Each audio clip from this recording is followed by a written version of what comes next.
सपना की जेठानी ने एक बार फिर लगाए सपना पे गंभीर आरोप। कौन झूठा कौन सच्चा, इस कंट्रोवर्सी के बारे में बात करने के लिए पॉडकास्ट को पूरा सुने और वीडियो पसंद आए तो शेयर, लाइक एंड सब्सक्राइब करना बिल्कुल ना भूलें। सो फ्रेंड्स, जैसे कि आप सब लोग जानते ही हो कि पिछले 3-4 दिन से सपना और सपना की जेठानी की कंट्रोवर्सी थमने का नाम नहीं ले रही है। जहां पे बार बार सपना की जेठानी आके सपना पे एक नए नए एलिगेशंस लगाती हैं, वहीं अपनी सफाई में भी सपना ने बहुत कुछ आके अपनी ऑडियंस को बताया है। उसी के साथ साथ पिछले एक दिन से सपना का कोई व्लॉग नहीं आया है और आज भी अभी तक सपना का कोई भी व्लॉग पोस्ट नहीं हुआ है। हालांकि आज सपना का जन्मदिन है, तो जन्मदिन के अवसर पर हम सपना को बहुत सारी बधाइयाँ देते हैं और उसको आगे की इन सब परेशानियों से लड़ने की परमात्मा शक्ति दे।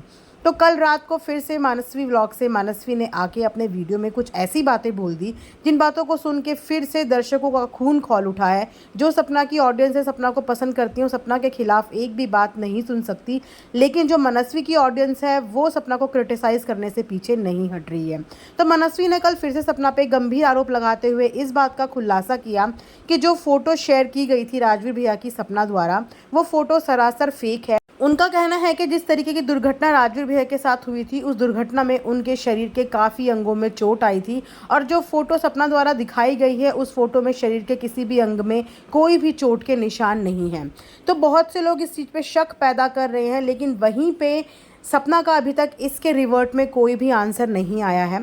हालांकि आप सबने सपना के व्लॉग में ये देखा होगा कि सपना ने अपनी जेठानी के खिलाफ कंप्लेन दर्ज करवा दी है और वहीं पे सपना द्वारा की गई कंप्लेन का जवाब देते हुए रेखा ने यही बताया है कि उन्होंने भी इस कंप्लेन का जवाब दे दिया है और बहुत ही जल्द सपना को वो जवाब मिल जाएगा। तो इन देवरानी जिठानियों की लड़ाई के बीच में घसीटा जा रहा है, तो कौन घसीटा जा रहा है? जो इंसान इस दुनिया में है ही नहीं। पर्सनल झगड़े, पर्सनल लड़ाइयाँ ऑफ कैमरा सॉल्व करने की हम सभी को यही सलाह देते हैं कि जो इंसान अब इस दुनिया में रहा ही नहीं, बार बार उसके नाम को खींच के नई नई बातें करना आप लोगों को शोभा नहीं देता। हर किसी के घर में, हर किसी की ज़िंदगी में दुख होते हैं। हम ये नहीं कहते कि अगर सपना की ज़िंदगी में दुख है तो मानसवी की ज़िंदगी में दुख नहीं होंगे। डेफिनेटली हर कोई अपनी लाइफ से आजकल स्ट्रगल कर रहा है, सुख दुख को झेल रहा है, लेकिन इस तरीके से एक ऐसे बंदे का नाम बार बार लेना जो अब इस दुनिया में नहीं है, ये आप उसकी आत्मा को भी झंझोड़ने वाली बात कर रहे हो और उसके परिवार को और ज़्यादा ठेस पहुँचा रहे हो। तो आपसी झगड़े आप लोगों से यही रिक्वेस्ट है कि ऑफ कैमरा सॉल्व करें। बार बार आके एक ऐसी ऐसी बात पब्लिक के आगे ना खड़ी कर दें जिसके भुगतान में आपको भी कुछ सुनने को मिले और जिसके भुगतान में सपना को भी कुछ सुनने को मिले। आप लोग एक ही परिवार से जुड़े हुए लोग हो और एक ही इंसान के लिए दोनों जने अलग अलग तरीके की बातें कर रहे हो।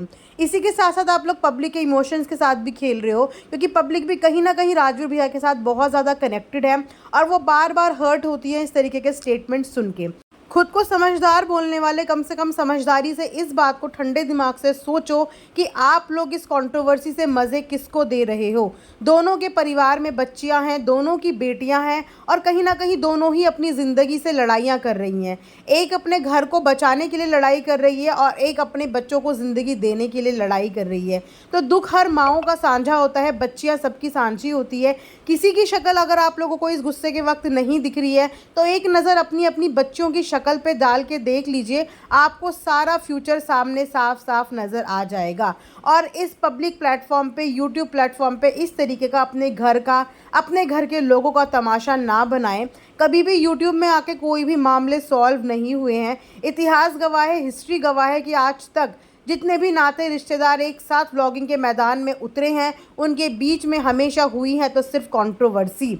अगर आप इस झगड़े को सुलझाना चाहते हैं तो आपको इन व्लॉगिंग में एक दूसरे के खिलाफ बात करने से बेहतर होगा कि दोनों अपनी निजी ज़िंदगियों में एक दूसरे से कांटेक्ट करें और घर वालों की सहमति के साथ उनको बीच में बिठा के अपने अपने मैटर को सॉल्व करें।